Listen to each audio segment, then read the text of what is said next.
Comenzamos este módulo 3 con uno de los temas, personalmente, pues es un poco mi sentido favorito, mi fase de la cata favorita, ¿no? Me encanta la fase olfativa. Ayer estuvimos con el análisis visual, espero que quedase todo claro. Si no, si quedó alguna duda de ayer, podéis ahora abrir micro y comentarla o escribirla en el chat para que quede registrada y así yo me encargo de resolverla. A ver, vamos con las cositas que hubo de ayer. Alguna cuestión que quedó en el chat. A ver, un poquito. Francisco tenía esa duda de si había que poner el nombre. Pues te confirmo que sí. Analía dice, en el color teja de los vinos, ¿influyen también los taninos? He probado vinos de intensidad colorante traslúcida con bastante presencia de taninos. Y bueno, en realidad el tanino es un fijador del color, ayuda, no es que mantenga el color para siempre, sino que ayuda a que el, el, la pérdida de color de los vinos tintos, que es algo natural, pues se ralentice, igual que la acidez y el grado alcohólico van a ser fijadores del color, van a hacer que el vino evolucione más lentamente. Lo que es responsable del color teja de los vinos normalmente es los periodos largos de envejecimiento, sobre todo en barrica. La barrica despoja al vino de bastante pigmentación, de bastante materia colorante, y es la responsable de los colores más tirando a ladrillo, teja, de la evolución del vino, básicamente. Y a medida que envejecen también en botella, pues los vinos los vinos tintos van a ir perdiendo esa tonalidad inicial de juventud, que hablábamos de púrpura, violáceo, etcétera. Eso no implica que luego el vino no tenga intensidad en boca, que no sea un vino intenso y complejo, ¿vale? No sé si es eso la duda que tenías, Analia. Si no, pues coméntanos si quieres. Luego, por otro lado, Sergio pregunta, ¿las DO ayer, hoy y mañana no limitan la magia del vino y facilita al sommelier acertar en el juego detectivesco? Bueno, realmente la misión de las DO no es ser la policía que vigila y que no te deja hacer las cosas, sino que se crearon en base de que en una región concreta, donde tenemos una cultura vitivinícola de cientos de años, ¿no? En cualquier región, tenemos unas prácticas comunes, unas variedades que tradicionalmente se han utilizado en esta zona, todas esas prácticas tradicionales y que han demostrado, probado éxito durante tantos años o siglos, pues de alguna manera lo que hace la denominación de origen es un organismo para proteger esa cultura común de esa región en concreto que la diferencia de otras. Pero en ningún caso es obligatorio estar en ellas. Quien quiera, como tú dices, hacer volar su magia o experimentar con variedades no autorizadas por la DO, puede hacerlo fuera de ellas perfectamente. No tendrán la contraetiqueta de denominación de origen X, pero podrán hacer el vino a su manera. De hecho, hay muchas bodegas o enólogos que deciden pues, estar o no estar, ¿no? Sobre todo, la DO te da un prestigio, el tener una contraetiqueta en tu botella que ponga Rioja, pues con eso puedes ir a todo el mundo y lo van a reconocer como algo de calidad por la contraetiqueta. Eso te da una garantía de ventas. Entonces, hay enólogos de prestigio que, bueno, confían mucho en su experimentación o en su magia, como tú bien dices, Sergio, y deciden, bueno, pues hacer su vino a su manera, con las variedades que a esa persona le apetecen, y bueno, juega con eso de que es un enólogo de prestigio, entonces, aunque esté fuera de la DO, los vinos que salgan de sus manos, pues siempre van a tener salida y venta también. Obviamente, si sale a cualquier país del mundo, a lo mejor no en todos le van a conocer. Sin embargo, si tú sales con la contraetiqueta de una denominación de origen, ya es una garantía de calidad, porque al fin y al cabo las DOs certifican la calidad y evitan fraudes, que también es muy importante, ¿no?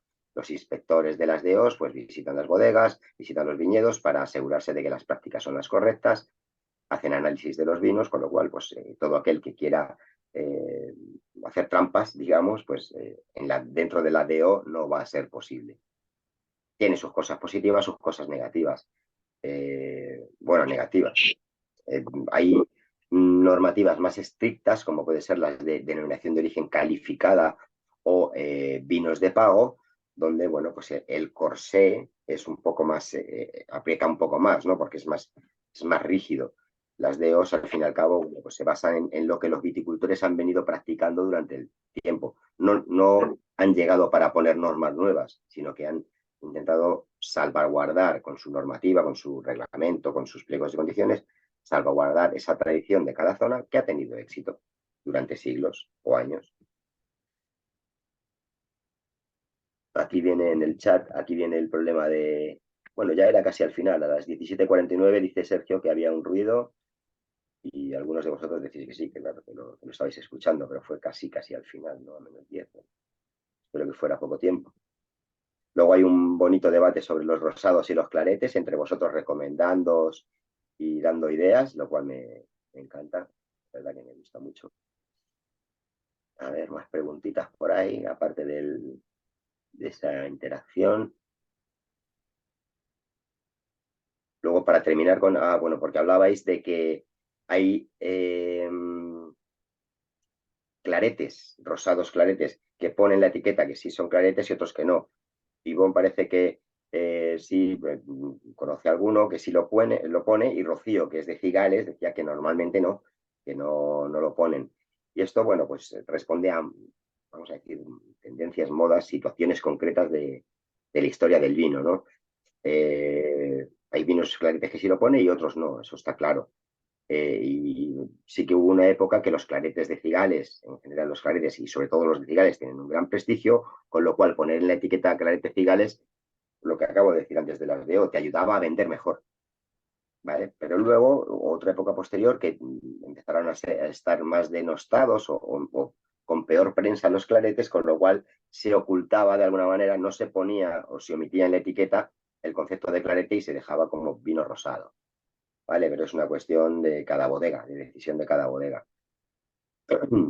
Es tradicional, siempre ha sido tradicional, no solo en Cigales, sino en muchas partes de España, tener tu viñedito más o menos pequeño, más o menos grande, con dentro de ese mismo perímetro con cepas blancas y tintas. Entonces lo que se hacía es recolectar o vendimiar todo a la vez iba a la bodega y todo a la vez se elaboraba, con lo cual era común o era tradicional elaborar esos claretes de bidueño de tu finca, pues hacías todas las cepas, hubiera un 80% de tintas, un 20% de blancas o un 50-50, pues lo elaborabas todo junto. Es tradición, al fin y al cabo. A ver, Rocío. No, perdón, Sofía dice, hola, quiero saber si está bien que un reserva en boca se perciba con sedimentos. Sí, los sedimentos es algo natural, es lo que comentábamos antes de la pérdida de color durante todo el tiempo de envejecimiento en barrica y en botella. El vino va perdiendo su intensidad inicial, su intensidad de juventud. Es un proceso totalmente natural y no es un defecto en el vino. Sobre todo esto ocurre en vinos que no han sido filtrados antes de ser embotellados, por ejemplo, porque son decisiones estratégicas en bodega de filtrar o no filtrar, o clarificar o no clarificar. Entonces, vinos que no están filtrados son más propensos a que esa gran cantidad de materia colorante que no se filtró en su momento, pues se vaya precipitando, se vaya haciendo insoluble a lo largo del tiempo en crianza en barrica y en botella sobre todo. Sí que es verdad que cuando trabajas en un restaurante es casi obligado, diría yo obligado, decantar el vino que sabes que va a tener sedimentos porque al cliente no le va a hacer gracia que en su copa haya partículas que se están ahí flotando en el vino, que aparte tienen un ligero sabor amargo, porque al fin y al cabo los antocianos son polifenoles, como el tanino, que tiene sabor amargo, entonces los polifenoles tienen esa característica. Y al consumirlas junto con el vino, lo que vas a hacer es que va a modificar el gusto del vino, va a marcar un poco más ese perfil amargo. Entonces siempre hay que explicar al cliente que es un proceso natural, que no es nada que vaya a perjudicar a la calidad del vino, pero que por tener la copa limpia es preferible pues hacer una pequeña decantación para que en la copa tengan el vino limpio. Pero es algo natural, no hay ningún problema. A mí me hace ilusión, es decir, es un vino que no lo han tratado, que no lo han filtrado mucho, que no han, es un vino pues más auténtico, ¿no? De hecho, antiguamente en muchas partes de España y del mundo, creo, o del viejo mundo por lo menos, esos sedimentos se untaban en el pan, ¿vale? Porque si estos son ricos en azúcares, son ricos en esos restos que hay sólidos, pues tienen su energía. También se utilizaban antiguamente, ahora ya se decantan y se tiran. Y luego Igor dice, ¿nos podrías proporcionar un listado con ejemplos y nombres de colores típicos de los vinos? Bueno, entiendo que los dibujitos que teníamos en la presentación de ayer eran un poco limitados, la verdad. Y luego todo depende del vocabulario del sommelier, de la poética, ¿no? Y no hay una estandarización en cuanto a eso. Pero bueno, yo os preparo una serie de palabras que identifiquen los colores de los vinos tintos desde que son jóvenes hasta que están oxidados, por ejemplo, y los blancos y rosados lo mismo. Lo preparo esta tarde y mañana os lo pasa Paloma. Esto quien trabaja en el mundo de la cosmética no es ninguna. Yo también aprendí mucho eh, fijándome en webs de pinturas de uñas. ¿Estoy grabando la sesión o no? Para que me doy cuenta. Sí, ¿verdad? Sí. Vale. Con el tema de las pinturas de uñas, porque los colores, la gama de rojos, desde el morado hasta el rojo más anaranjado, pues están muy bien definidos, ¿no? Pero bueno, buscaré mis apuntes y os paso una lista más o menos completa de vocabulario del color de los vinos. Buena idea. Y José Tormo comenta que la clase es interesantísima, pero he ido muy rápido. Repasamos el PDF y completamos información. Siento ir muy rápido. Sabes que sufro, José, sabes que sufro mucho porque tenemos 45 minutos o una hora en la cual tengo que hablar de muchas cosas muy interesantes y bueno, pues a veces se me come el tiempo. Intento ir un poco rápido, pero sentiros, por favor, os pido, por favor, que me interrumpáis. Hoy, Israel, vas un poquito rápido, con toda confianza del mundo. José y el resto, ¿vale? Si voy demasiado acelerado, me frenáis. Fijaros si iba acelerado, que no me enteré de las interferencias que había de sonido.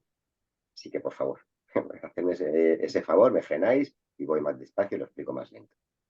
Bien, pues vamos con el apasionante sentido del olfato, que es el sentido más primitivo del ser humano. Y acordaros cuando hablábamos de la pirámide de necesidades del ser humano, pues esa necesidad de seguridad, de evitar las amenazas que nos rodean, pues el hombre primitivo, el ser humano primitivo, lo que hacía era, pues, a través del olfato, antes de probar nada, identificaba el agua que estaba corrompida o los frutos que podían ser venenosos y los que no, los que podían ser suculentes y los que podían causar algún problema. Entonces el olfato es ese elemento como más primitivo. Sí que es verdad que con la evolución del ser humano hemos ido perdiendo, o el olfato ha ido perdiendo importancia, toda la energía que el cerebro aplicaba al sentido del olfato se ha ido reduciendo en favor de otros sentidos, que por evolución parece ser que el ser humano los entiende como más útiles, como la vista, el tacto o el gusto.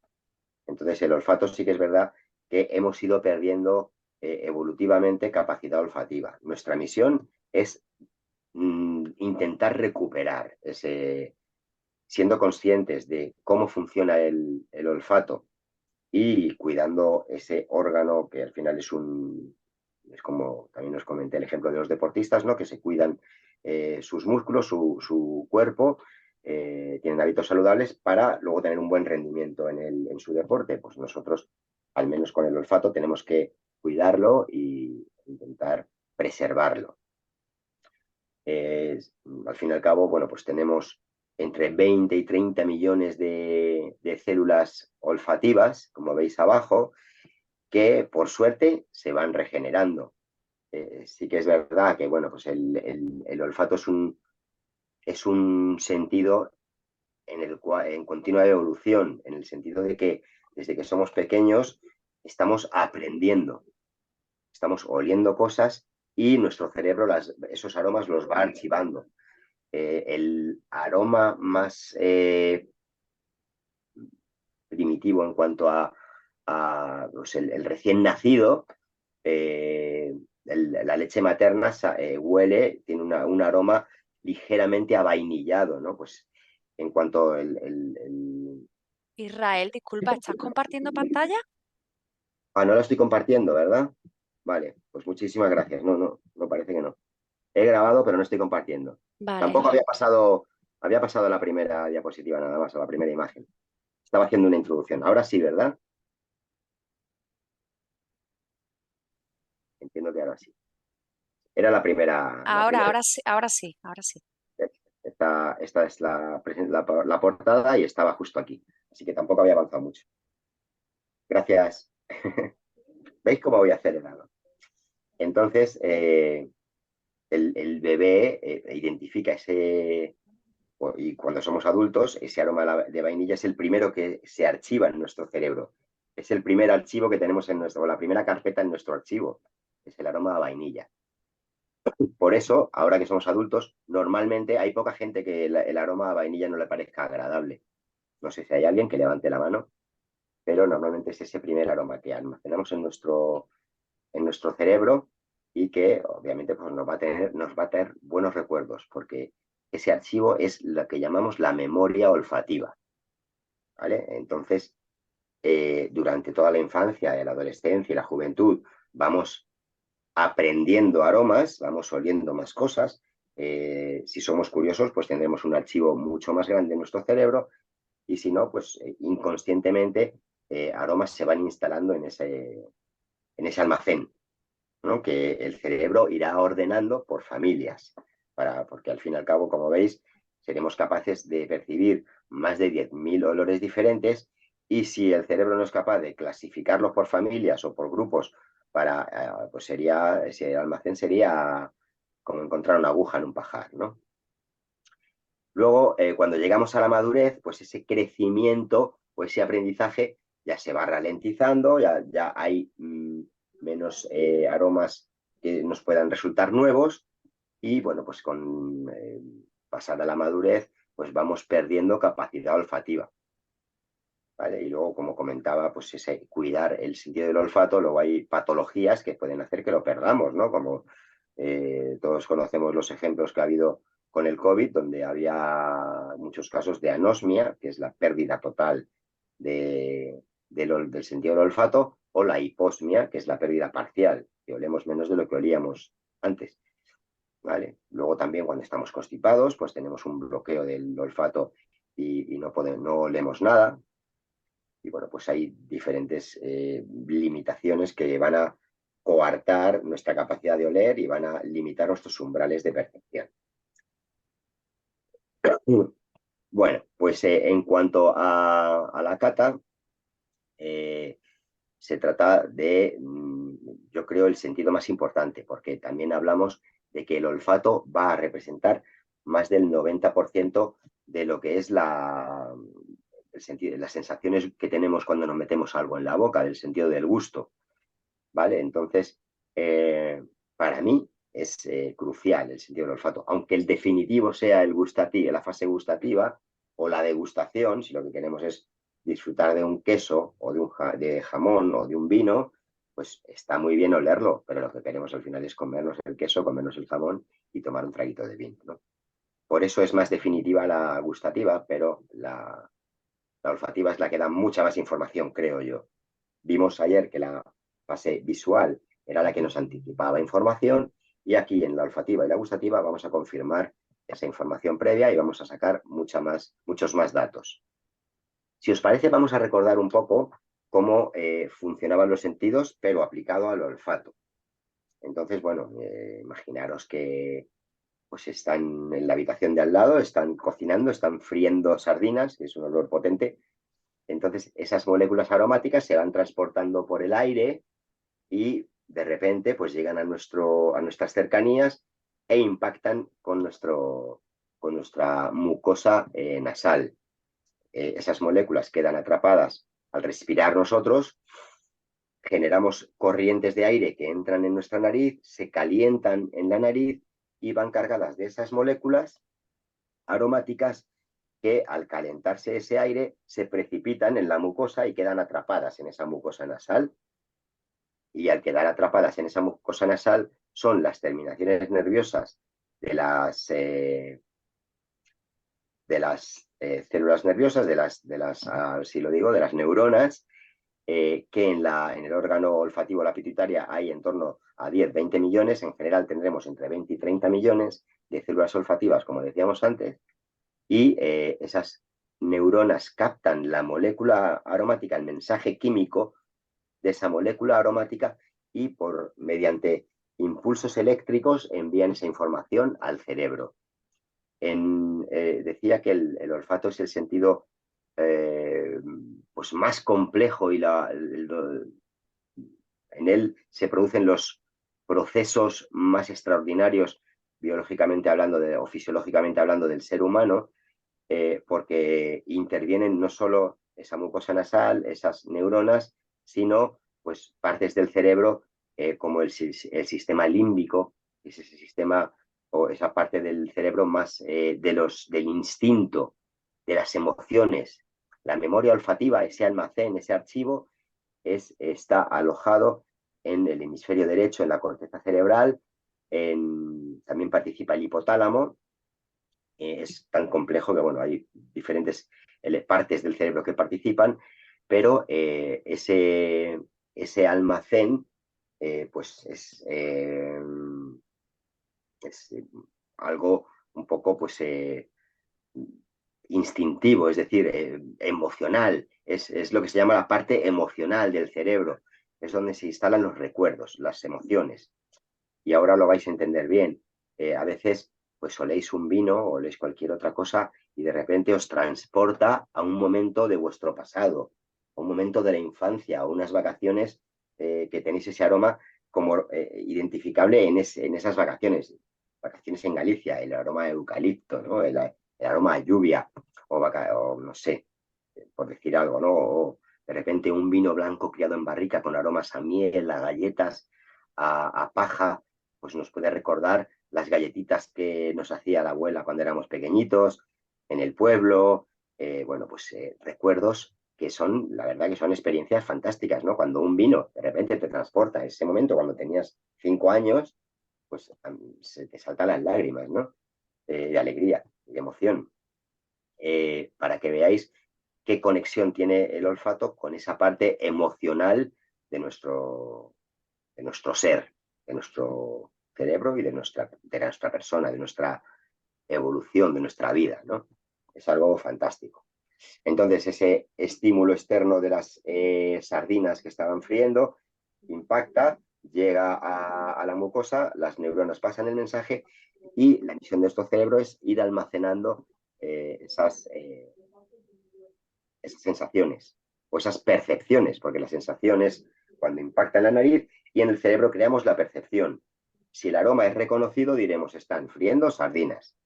Si tú no tienes no tienes archivado ese aroma en el cerebro, no tienes archivado ese aroma a sardinas fritas, pues a lo mejor dices directamente, me huele a pescado frito, me huele a boquerón, ¿vale?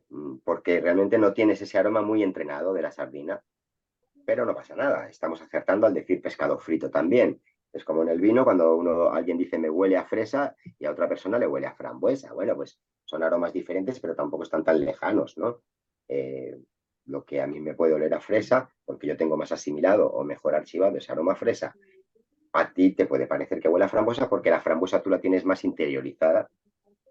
Por tanto, la cata también tiene ese punto subjetivo muy grande.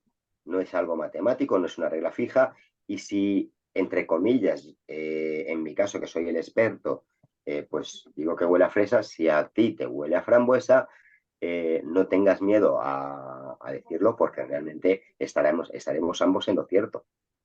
¿vale? Estaremos hablando de frutos rojos al fin y al cabo, ¿no? Hoy vamos a ver una herramienta muy interesante que es la rueda de aromas, que va de lo más general a lo más particular. Lo veremos a continuación. Entonces, bueno, pues un poco el protocolo de cata, como veis, se llena la copa la cantidad suficiente para que percibamos el aroma. Luego cada persona va a tener unos umbrales de percepción diferentes.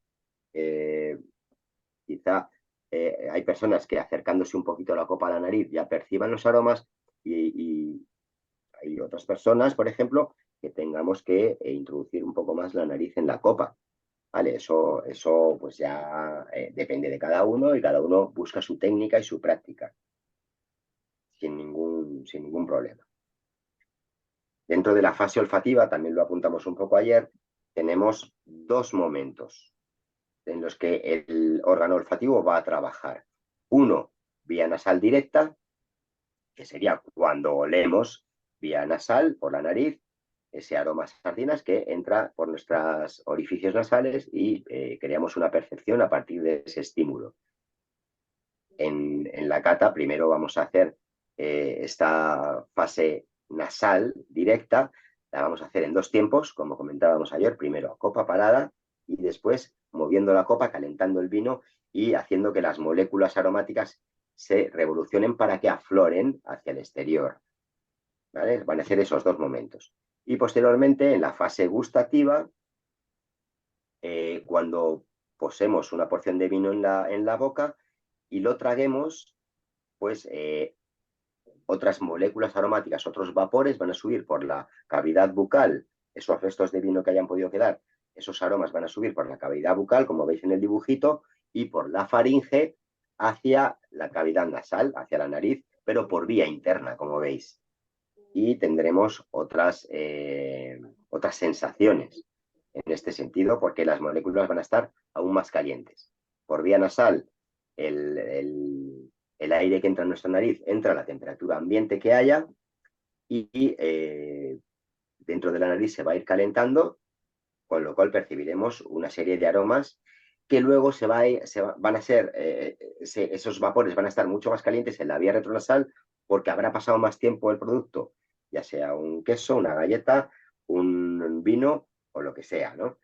Habrá pasado más tiempo en la boca, se habrá calentado esas pequeñas partículas o moléculas y generarán otra serie de sensaciones o aromas.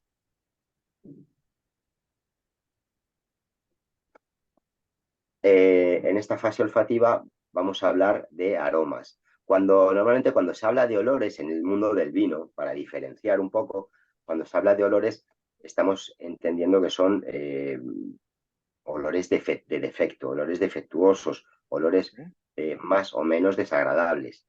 Y cuando hablamos de olores agradables en el vino, nos referimos a aromas y que si queremos ser muy poéticos, perfumes. ¿Vale? Pero para que veáis un poco la diferenciación de léxico, es una cuestión técnica de vocabulario para diferenciar. ¿Vale? Entonces, los aromas pueden tener diferentes orígenes. Cada variedad va a tener una genética y una serie de aromas característicos, que es lo que se llama la tipicidad. La tipicidad es esa serie de aromas, esas moléculas propias de cada variedad de uva, que normalmente se llaman, lo veréis como descriptores de la variedad. Pues, por ejemplo, un descriptor de la variedad Cabernet Sauvignon, se me viene a la cabeza, es, aparte de otros muchos, frutos negros, frutos rojos, regaliz, y también es muy típico el aroma de pimiento verde. Cuando la Cabernet Sauvignon no madura bien, ese aroma de pimiento verde domina y se convierte en un olor, se convierte en algo que distorsiona la armonía aromática en ese vino. Esto proviene de unas sustancias que se llaman piracinas y que se encuentran en mayor proporción en la Cabernet Sauvignon, también se encuentran en la Carmener, también se encuentran en la Malbec, por ejemplo, y esas piracinas dan esa sensación, cuando no ha madurado bien la uva, dan esa sensación a pimiento verde. Si es ligero y dominan los frutos rojos, frutos negros, regaliz, cacaos, etcétera, fenomenal. pero si ya domina la piracina, el aroma a pimiento verde, pues se considera... Yo tenía un profe que decía que este vino cavernea. Cuando un vino en nariz caverneaba, es que pues olía a cabernet, a ese aroma a pimiento verde. ¿Vale? Entonces, otras variedades no tienen por ejemplo, el Blanc, que es una variedad blanca, también tiene esa nota un poco, a veces, ¿vale? Entonces, y el resto de variedades, pues tienen unas cantidades ínfimas o nulas de piracinas, con lo cual nuestro órgano olfativo no las percibe. Eso es la tipicidad. Cada variedad, o la mayoría de las variedades de más éxito en el mercado, digamos, o entre el consumidor, pues suelen ser variedades que tienen unos aromas determinados, no voy a decir únicos, pero sí distintivos de esa variedad. Ya que hablo de la Sauvignon Blanc, pues los aromas a boj, a madera de boj, por ejemplo, aromas cítricos muy propios de la variedad Sauvignon Blanc. Cada variedad, sobre todo las variedades más representativas, suelen tener esas características. La verdejo se caracteriza por sus aromas herbales, de hierbas de monte, hierbas aromáticas. Pues cada variedad va a tener unos aromas distintivos. Ya sabemos un origen de los aromas. Luego, la añada, el momento en el que se haya hecho, imaginaros que hemos hecho la vendimia de esa Cabernet Sauvignon muy temprano, cuando todavía no había madurado, pues va a cabernear, como decía mi profesor, el gran Paco del Castillo. Le mando un saludo desde aquí. Y bueno, pues realmente el momento de vendimia, la decisión del momento de vendimia, depende no solo de la madurez de la pulpa, sino también de la madurez de los aromas. Y el viticultor avezado y con experiencia, pues sabe que tiene que esperar hasta que ese momento ocurra, para que su variedad de uva exprese plenamente los aromas. Entonces, la añada, como haya ido climáticamente ese año, también va a influir. Ya comentamos que si tenemos una época de maduración muy calurosa, con unas temperaturas muy altas y sin tregua, es decir, sin días nublados o temperaturas, algún día de temperaturas más bajas, nuestra planta va a estar generando azúcares y quemando ácidos en la pulpa, y los aromas no se van a desarrollar cuando llegue el momento de la vendimia, porque los azúcares estarán arriba y ya habremos perdido suficiente acidez, con lo cual tenemos que parar. En ese momento, nuestros aromas en la piel no se habrán desplegado completamente, con lo cual nuestro vino de ese año va a ser mucho menos expresivo. Si tenemos un año donde la maduración o estamos en una zona donde la maduración se hace más lenta, porque es una zona más fresca, porque tenemos, aunque sean días calurosos, luego tenemos las noches frías, y si tenemos las noches fresquitas, lo que pasa es que la planta pues se relaja y no sufre con el calor, y entonces deja de producir azúcares y deja de quemar ácidos durante la noche. Luego ya vendrá el día siguiente el calor y volverá a activarse. Pero en zonas como hemos pasado este verano, de la mitad sur, la mitad de España para abajo, sobre todo, o en algunas otras zonas de más al norte, con noches que llaman tropicales con más de 20 grados, pues las plantas no paran su actividad, no se relajan durante la noche, con lo cual se produce esa aceleración en la maduración y, consiguientemente, un menor despliegue aromático en las pieles de la uva. Luego, ¿dónde proceden también los aromas? Del proceso de fermentación. Según decía Louis Pasteur, la fermentación es uno de los procesos químicos más impresionantes y menos conocidos que hay en la humanidad, ¿no? Y la verdad que es, cuando estudias a fondo como todos los procesos que ocurren en una fermentación alcohólica del vino, pues la verdad que es alucinante, ¿no?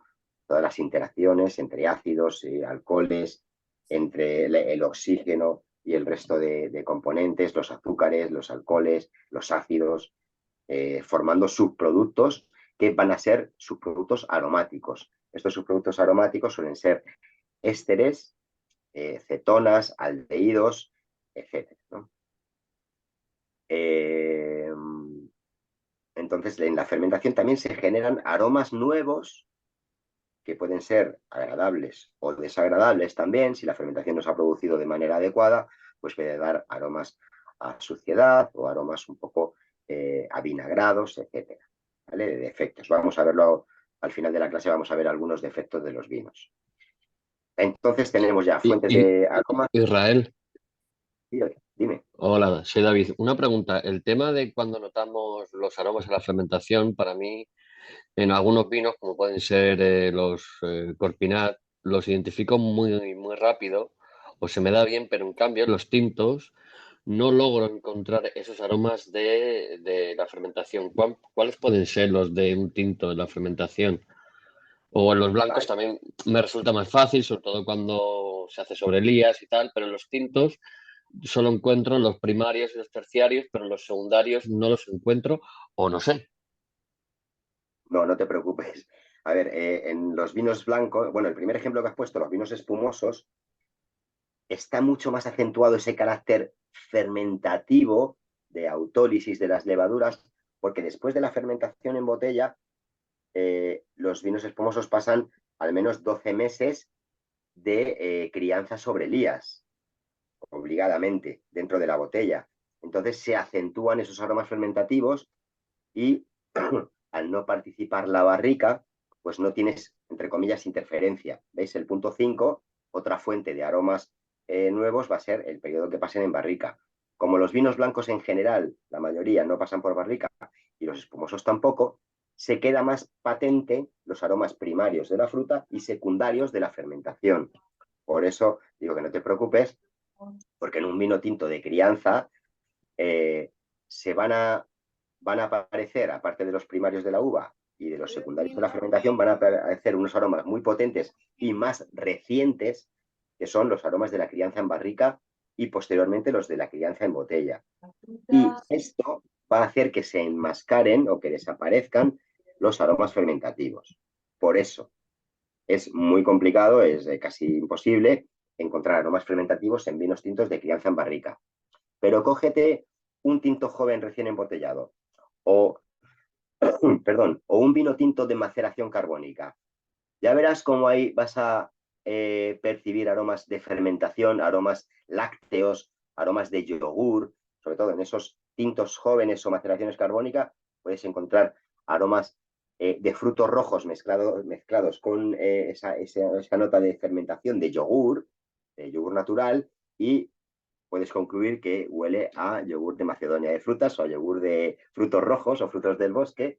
Incluso en la maceración carbónica, un descriptor aromático muy común es no me gusta decir marcas, pero bueno, el Petit Suisse de fresa, ¿no? El famoso Petit Suisse, ¿no? O el yogur de fresa, vamos, básicamente. Entonces, lo que te ocurre es que, claro, cuando catas un crianza, un reserva, un gran reserva, pues los aromas fermentativos han desaparecido. Y en algunos casos, los aromas de la madera dominan a los de la fruta. Ahí también sería un defecto, porque el vino está hecho de fruta, con lo cual, por mucho que haya pasado el vino 5 años en una barrica, la fruta siempre tiene que estar presente. Será una fruta más pacificada, una fruta más compotada, más tenue quizás, pero tiene que estar la fruta. Siempre tenemos que buscar fruta. Es uno de los mejores consejos que os puedo dar. Y parece obvio, ¿eh? Pero cuando catemos un vino, tiene que haber siempre peso de fruta. Si no hay peso de fruta, pues hay desequilibrio y se pierde la esencia, ¿no? Si solo huele a madera, pues ese vino parece que lo ha hecho un carpintero y no un enólogo, ¿no? Es por eso lo que te ocurre. Y a mí me ocurre también, o sea, es que desaparecen. Vino con larga crianza, los aromas de fermentación desaparecen. Luego el almacenamiento, podríamos haber puesto el almacenamiento como crianza en botella, en el punto después de la crianza en barrica, pero bueno, en ambas crianzas, en ambos momentos, porque cuando se habla de crianza del vino, no solo nos referimos a o maduración del vino o envejecimiento del vino, no nos referimos solo al periodo de crianza en barrica, porque este no es nada sin un periodo posterior de crianza en botella, de asentamiento del vino en la botella. Ver, si alguien ha tenido la oportunidad, alguno de vosotros, de probar un vino recién sacado de la barrica, son vinos totalmente imbebibles, saben solo a madera, son amargos, astringentes, te deja la boca seca, te coagula la saliva, porque está recién, el efecto de la barrica está muy reciente. Se necesita que ese vino esté un periodo prudencial en botella, sin beberse, sin salir al mercado, para que en la botella se vaya, lo que se suele decir la palabra, redondeando. Vuelven a aflorar los aromas de la fruta, se afianzan y en el mejor de los casos se equilibran con los aromas especiados y amaderados de la barrica. Y luego el tipo de barricas también. Si es roble francés, va a aportar una serie de aromas, si es roble americano, otra serie de aromas. No me quiero meter mucho en profundidad. Voy muy rápido, José. Espero que no. Voy a frenar un poco. Pero sí que es verdad que diferentes tipos de roble, ya sea el Quercus alba, roble americano, o el Quercus sessilis o Quercus robur, roble europeo, pues dan diferentes características aromáticas. Así a grandes rasgos, roble americano acentúa mucho los aromas de vainilla y coco. Aromas de madera, esos vinos que nos recuerdan a madera, suele ser roble americano. Y el roble francés tira más por el perfil de las especias, de la pimienta, el clavo, la canela también es típica tanto del roble francés como el roble americano, pero el roble francés tira más hacia pimienta, clavo. Aromas más elegantes, más sutiles. El roble americano es más evidente, impacta más en la nariz, ¿no? Esa vainilla y ese coco. Y luego el tiempo que tengamos la botella antes de abrirla y después de abrirla, obviamente. Antes de abrirla sería ese tiempo de envejecimiento en botella, de redondeo, que también se van a generar otros aromas. Bueno, pues las fuentes de aromas yo creo que han quedado claras. No sé si hay alguna duda al respecto. Voy a mirar pues ahora en el chat. Sergio Andrés dice, yo también voy de identificar bien los blancos y me cuestan más los tintos. Sí, es que es por eso. Que los aromas fermentativos son complicados. José me dice, ya me dejan más tranquilo. No voy rápido, perfecto de momento. Bueno, gracias. Me siento no haberte leído al momento ayer para haber frenado un poquito. Si eso, la próxima vez abres micro y me lo dices rápidamente, así me entero. Entonces, bueno, pues podemos hablar de, o escucharéis, leeréis sobre la palabra francesa bouquet. Hay muchas definiciones y algunas diferentes que difieren unas de otras, pero en general el bouquet es el conjunto aromático, la impresión general aromática que te da un vino, siempre y cuando ese vino tenga las tres familias aromáticas. Aromas primarios, que son los que vienen de la fruta, vienen del campo, aromas secundarios que vienen de la propia fermentación y aromas terciarios que vienen de la madera. Los secundarios los dejamos un poco de lado, pero esa conjunción de los aromas terciarios con los aromas primarios, esa armonía entre ellos, ese equilibrio, ese percibirlos ambas familias, percibirlas en armonía, en nariz, no que predomine una sobre otra. Si predomina la fruta no me importa, pero si predomina la madera sobre la fruta, ya nos hemos pasado de tiempo de barrica. ¿Vale? Entonces, esa armonía, esa conjunción es lo que se llama bouquet. Por tanto, los grandes vinos de reserva y gran reserva son los vinos que van a tener un bouquet más marcado. Aquí creo que en la siguiente lo explicamos mejor. Eso es. Eso es ese bouquet que refleja un poco el conjunto de todas, perdón, que vuelvo atrás, todas estas fuentes de aromas, del punto 1 al 7, todas esas fuentes de aromas se encuentran presentes y en armonía. Cuando catamos un vino en nariz, podemos percibir el terruño, podemos percibir la intensidad de la fruta, de la maceración, la edad del vino, esa evolución, ese tiempo en barrica y en botella, ¿no? Eso es un poco esa...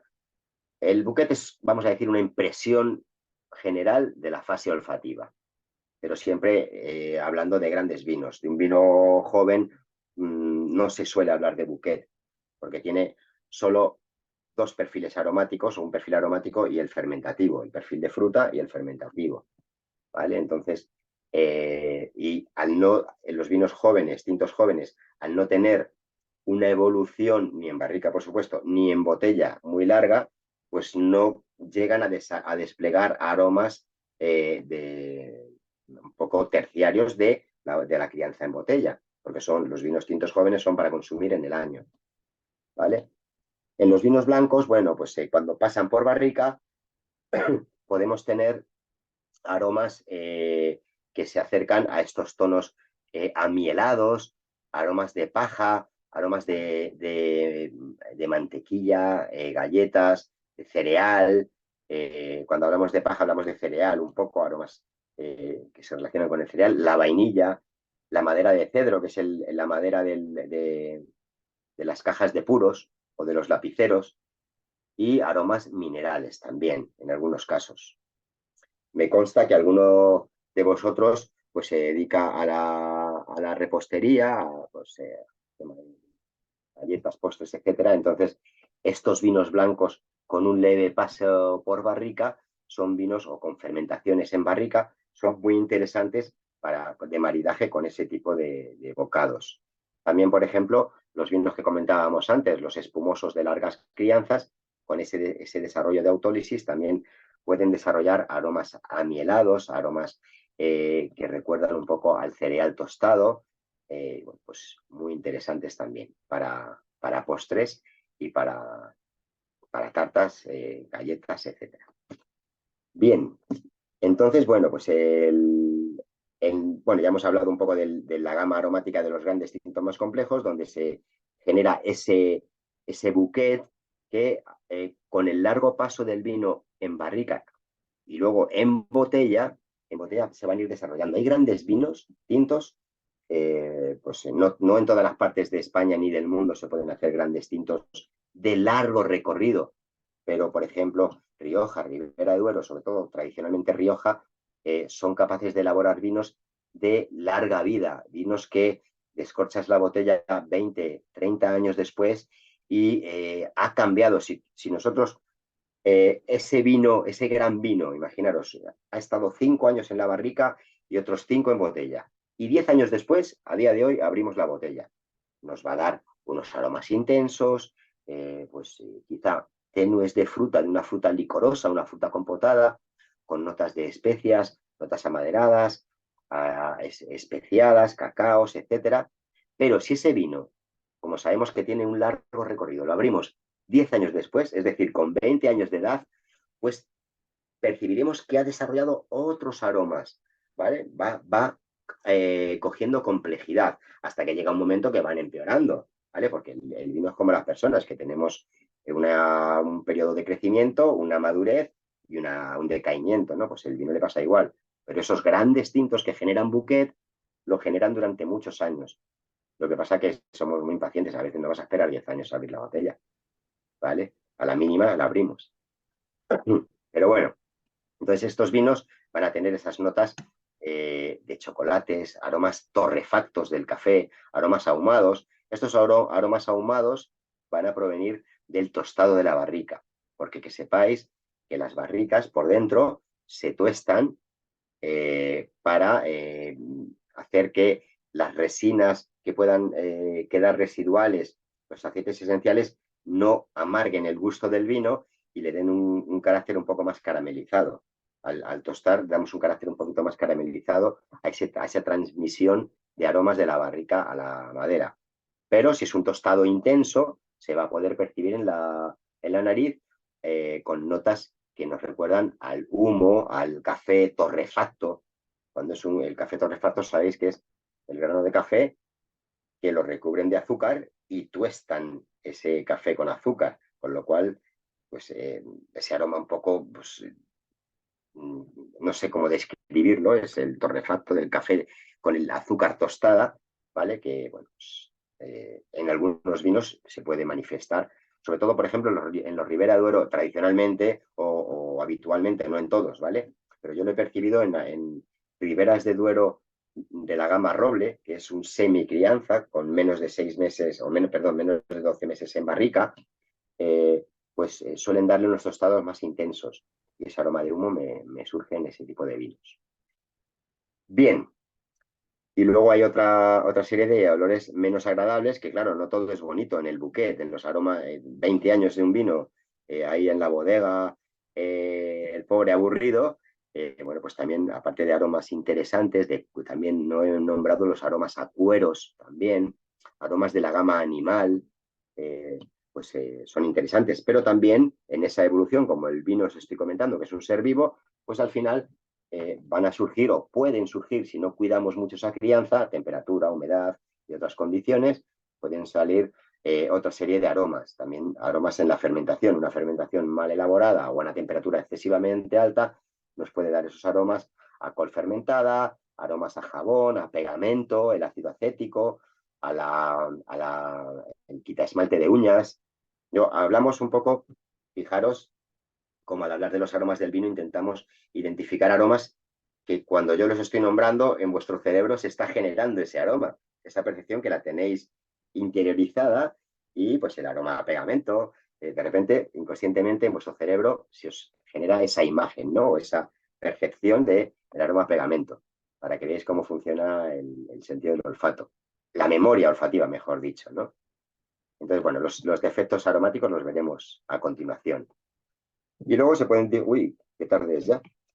Se pueden diferenciar dos tipos de bouquet. El bouquet de oxidación, vinos envejecidos en barrica, donde hay contacto con el aire, porque las barricas no se llenan del todo y aparte por los poros de la madera hay una microoxigenación. Y luego el bouquet de reducción, que es el que se produce en botella. Todo lo contrario, en ausencia de oxígeno, en una botella cerrada hay muy poquito oxígeno, pero se puede considerar que es un ambiente de reducción. Serán aromas diferentes. Los tipos de aromas los comentamos ayer y hoy los hemos vuelto a repasar. Los primarios, que son los que proceden del campo, de la variedad de uva, que son propios de cada variedad o muchas de las variedades consideradas aromáticas tienen unos aromas que las identifican. El aroma secundario, del cual también hemos hablado bastante durante la clase de hoy, que son los aromas que provienen de la generación de esos procesos físicos y químicos que se producen durante una fermentación alcohólica. Transformación de azúcares en alcohol, creando subproductos como el CO2, el dióxido carbónico, dióxido de oxígeno, perdón, no, dióxido de oxígeno, el CO2, el gas carbónico, propiamente dicho, y también se genera calor, se generan otra serie de subproductos aromáticos como los ésteres, principalmente, y los aldehídos. Las cetonas son menos perceptibles. Pero bueno, no nos queremos meter en aspectos tan técnicos.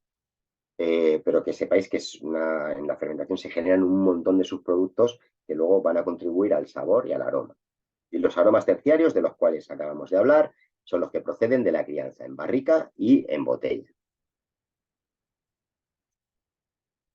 Los compuestos químicos van a tener, o las moléculas aromáticas, van a tener diferente peso molecular.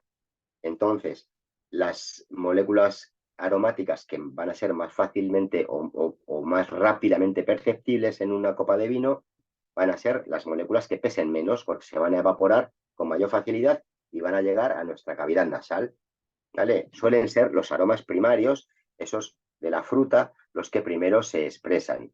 Pero sobre todo en un vino, cuando catamos por eso hablamos de catar el vino en nariz a copa parada y después moverlo.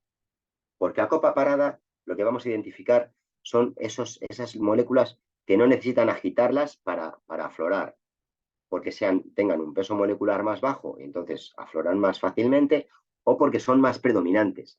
A mí me gusta identificar a copa parada el aroma que predomina en este vino. ¿Cuál es la personalidad aromática de este vino? Pues a copa parada es lo primero que me sale, lo que mayor intensidad tenga también.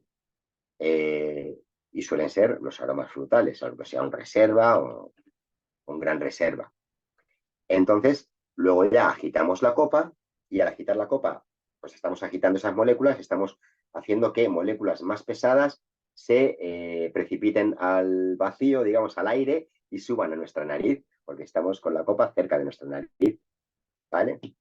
Y luego, como hemos comentado antes, una vez que ya el vino se ha calentado en la copa, porque también tendréis la experiencia compartida de que muchas veces en casa o en un restaurante nos han servido un vino en los primeros platos y ese vino ha permanecido ahí durante toda la comida y cuando llegan los postres o el café, de repente oléis el vino y de repente veis cómo ese vino ha cambiado completamente aromáticamente en cuanto a aromas. ¿Vale? Pues eso es calidad. Un vino que te da muchos registros aromáticos durante mucho tiempo es un vino que tiene una gama aromática bastante grande y siempre que sean aromas de calidad. Cuando hablamos de aromas estamos hablando de placer, ¿no? No olores desagradables. Entonces, un vino que huele a fresa ahora y dentro de 2 horas lo huelo y solo huele a fresa, bueno, pues un vino honesto, que tendrá que ser un vino barato, por lo menos que no me gaste mucho dinero. No tiene defectos, pero tampoco tiene, es para tirar cohetes, ¿no? Pero ese vino que te da mucha gama aromática, ese buquete aromático, ¿vale? Pues es puntuable como un vino de calidad. Y luego al degustar, en la fase gustativa, como ya hemos comentado, en la vía retronasal el vino se habrá calentado mucho más y las moléculas más pesadas aún, las que no habían salido ni siquiera agitando la copa, son las que afloran por vía retronasal, con lo cual tendremos sensaciones diferentes a copa parada, agitando la copa y por vía retronasal. Aquí os dejo una serie de familias, es un poco orientativo de las familias aromáticas que podemos encontrar. Dentro de los aromas primarios, pues la familia frutal, la familia floral, la familia vegetal y en algunos casos, algunos vinos dan, algunas variedades de uva dan notas especiadas, aunque las notas especiadas suelen venir posteriormente, como hemos comentado, en la crianza en barrica. Pero, por ejemplo, la Syrah suele tener una nota especiada como a pimienta, característica. La Cabernet Sauvignon, cuando madura bien y no tiene esas notas de pimiento verde, el pimiento verde se transforma en aroma a pimienta, más agradable, ¿vale? Algunas variedades pueden tener ese aroma especiado como primario. Luego, aromas fermentativos, pues como se realizan procesos químicos, pues será esa familia química. Esa familia también balsámica, esa familia, la última que veis ahí de los ésteres. Los ésteres son subproductos de la combinación de ácidos y alcoholes durante la fermentación. Entonces generan un tercer producto que no es ni ácido ni alcohol, sino la combinación de ellos, como el acetaldehído, por ejemplo. Bueno, el acetaldehído es un aldehído, mejor dicho, pero se producen compuestos químicos con aromas diferentes. Luego, con la crianza en barrica y posterior crianza en botella, pues obviamente aromas de maderas, la serie emperiumática, que son aromas a quemado, ahumado, que os he comentado que provienen normalmente del mayor o menor tostado de la barrica.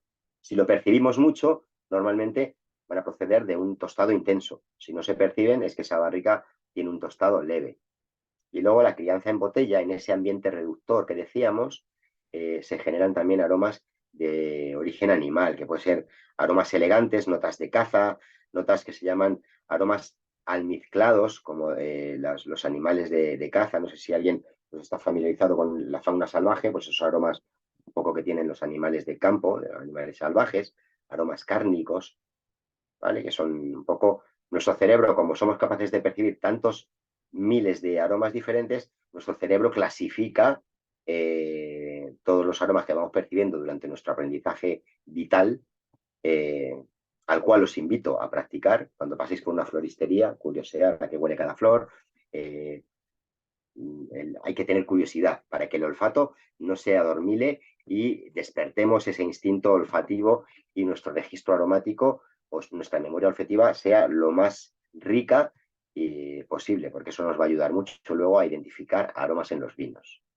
Y para identificar aromas en los vinos, aquí tenéis, que os vamos a pasar, Paloma os va a pasar mañana, la rueda de los aromas. La rueda de los aromas de los vinos puede ser más o menos completa, podemos estar más de acuerdo o menos, pero yo creo que es una muy buena herramienta en esos círculos concéntricos desde el exterior, que es lo más general, va acotando hacia lo interior, con aromas de vinos tintos, de vinos blancos, aromas procedentes de la madera, del envejecimiento, también hay defectos del vino, con lo cual es súper útil y cuando hagáis una cata, si la tenéis delante, os va a ayudar a identificar y a poner en palabras los aromas que estáis percibiendo. A veces la parte más complicada es ponerlo en práctica.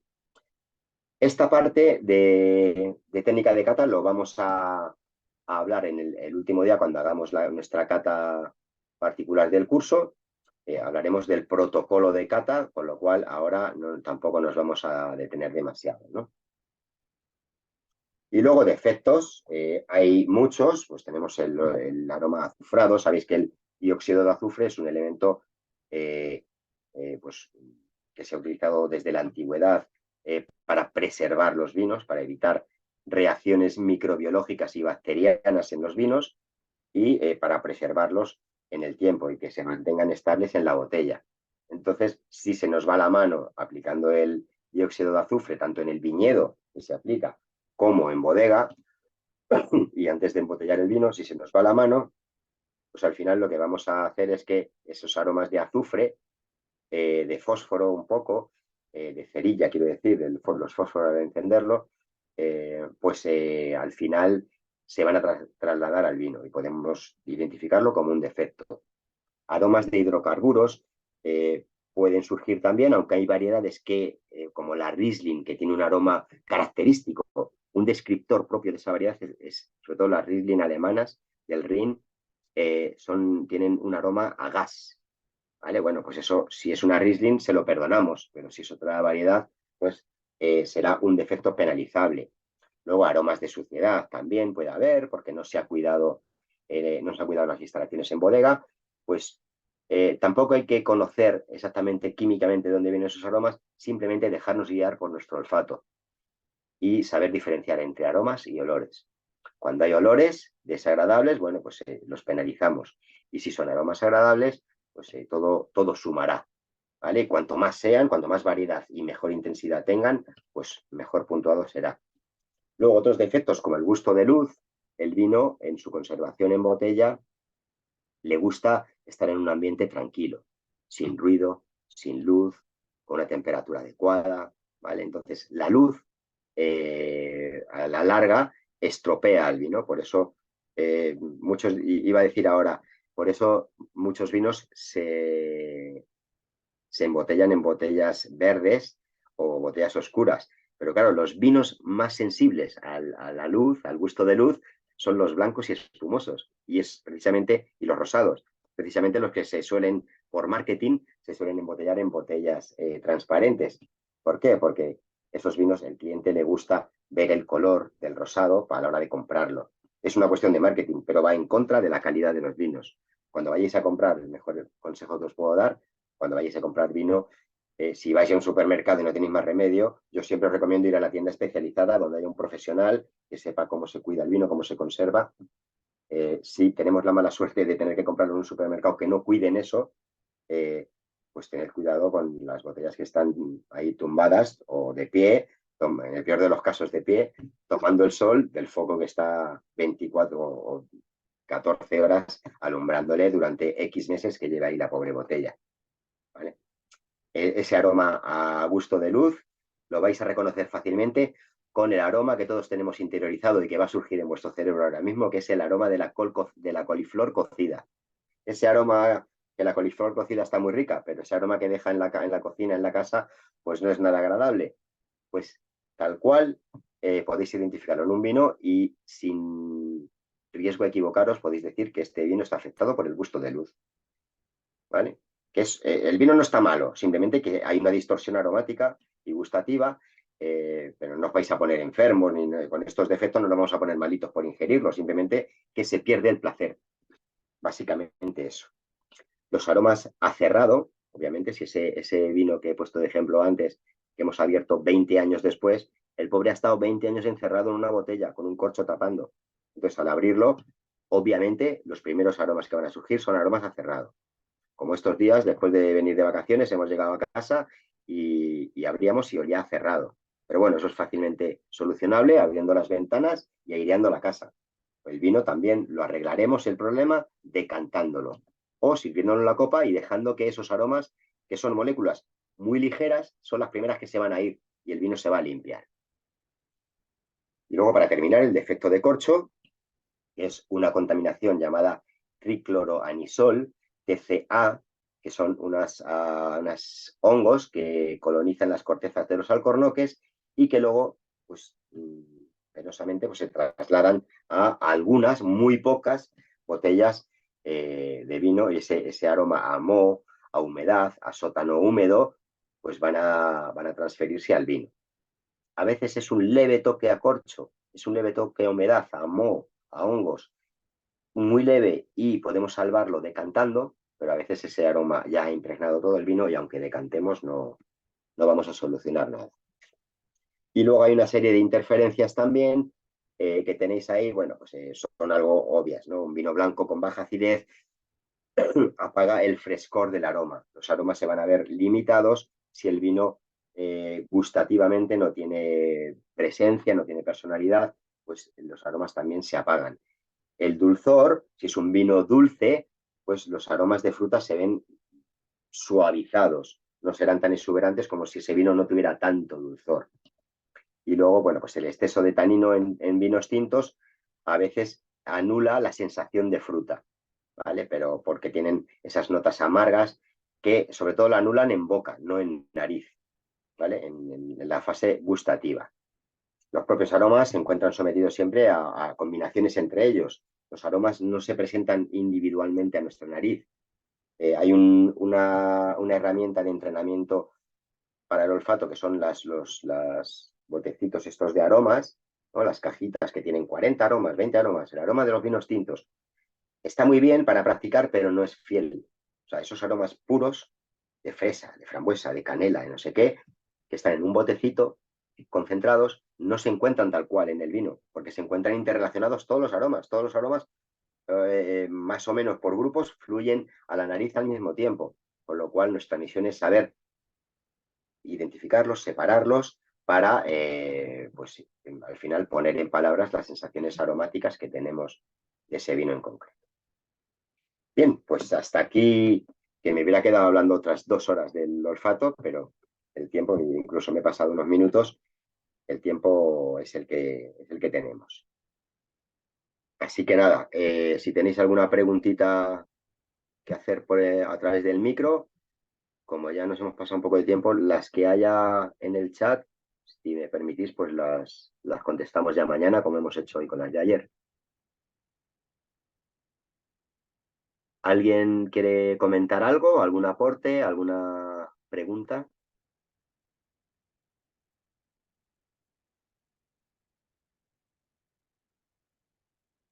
A ver, bueno, voy a leer lo que pones. Gracias por decir que las cajas de aromas no son fieles. Me cuestan muchísimo hasta las especias.